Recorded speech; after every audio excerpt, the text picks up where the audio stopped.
Well, this morning we're hosting 5th graders from LP Vaughn. This is the 3rd school that we've hosted as part of our Learn and Serve grant. And our graduate students devised a series of learning stations for the 5th graders. Their learning activities were to be tied to the 5th grade curriculum and were also to be based on Creole culture and to bring awareness to the Badin-Roque House, which is presently on Louisiana's Most Endangered Sites list. Grad students were to develop activities that protected the site, but that were educational to the 5th graders.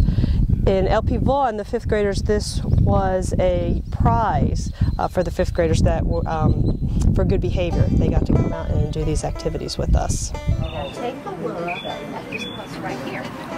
Touch that. What's that one like? Rough? Kind of rough. As rough as this with all the axe marks? Fairly smooth. Fairly smooth, isn't it? So what does that tell us? How did they tell us?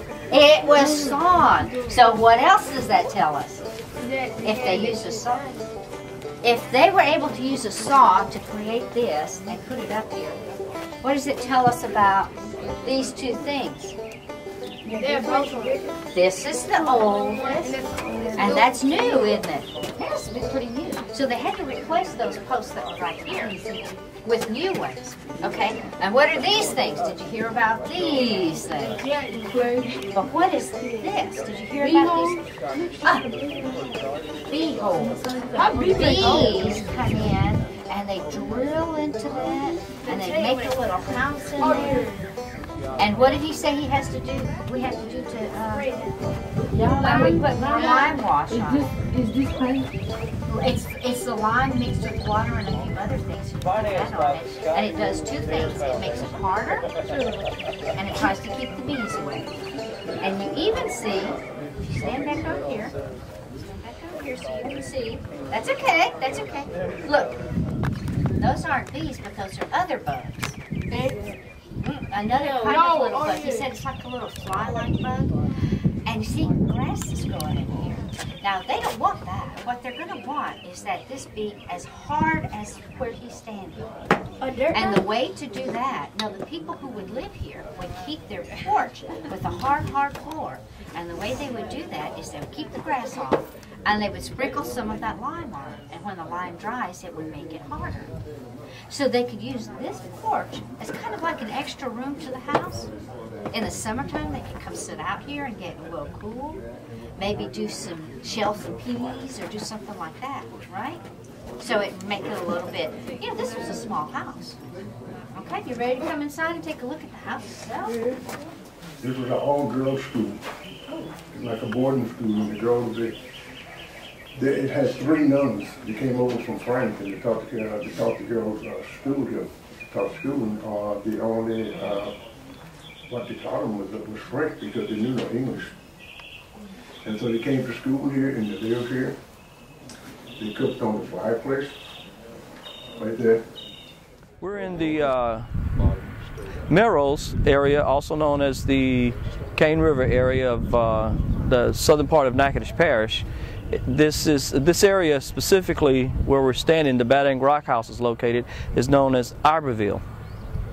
It's a Creole community that's been here for hundreds of years.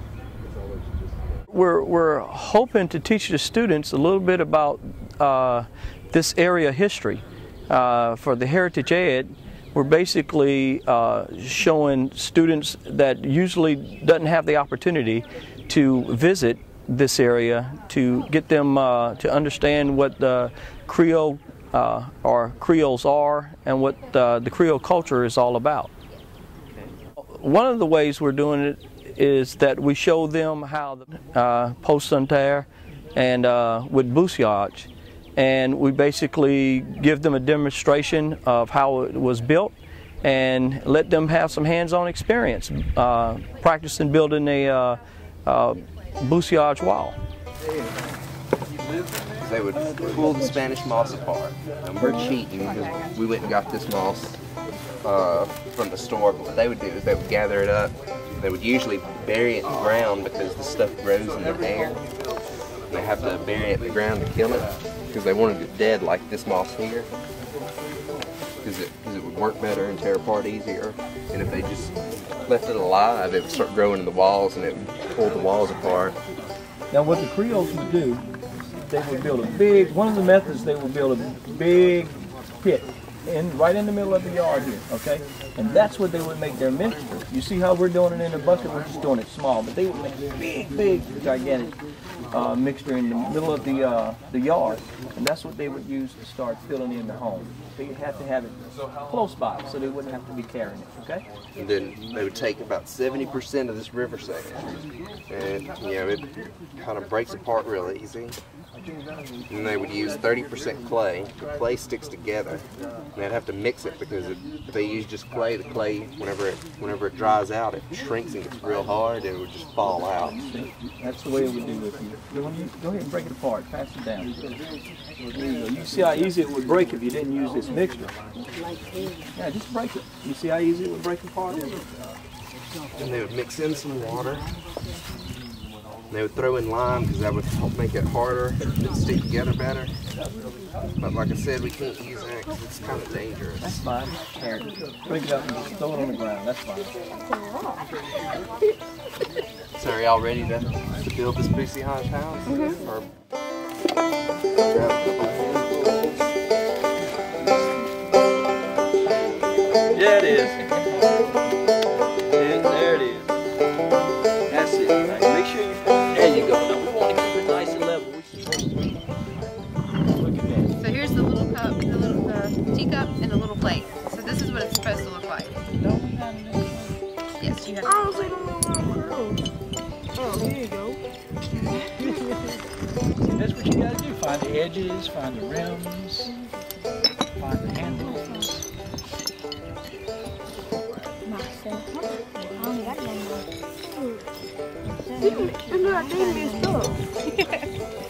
Yeah, some of the pieces may have gotten It mixed might together. be gone now. This is what I have to deal with. Remember when you dig up something in the ground? Some pieces might have been gone, right? Oh. It might have been washed away, so you make believe there's a piece there. So one of them. What I do is I put clay with the missing pieces on it, and it forms what it should look like. And the clay is a different color, so you can see where the pieces are missing. We learn about culture and how different people wear different clothes and speak different from other people, and we don't eat the same thing or live in the same thing. We wear different shoes.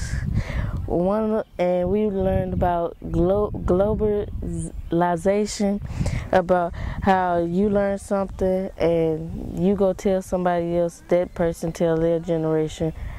And we learned about history, and we learned about the house. It had 26 children living in this house, and they lived upstairs.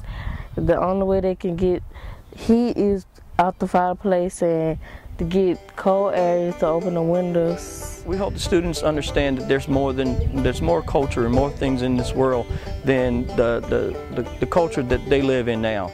It gives them understanding that that a little bit of history about their history, their Louisiana history, the area history, and maybe history about themselves.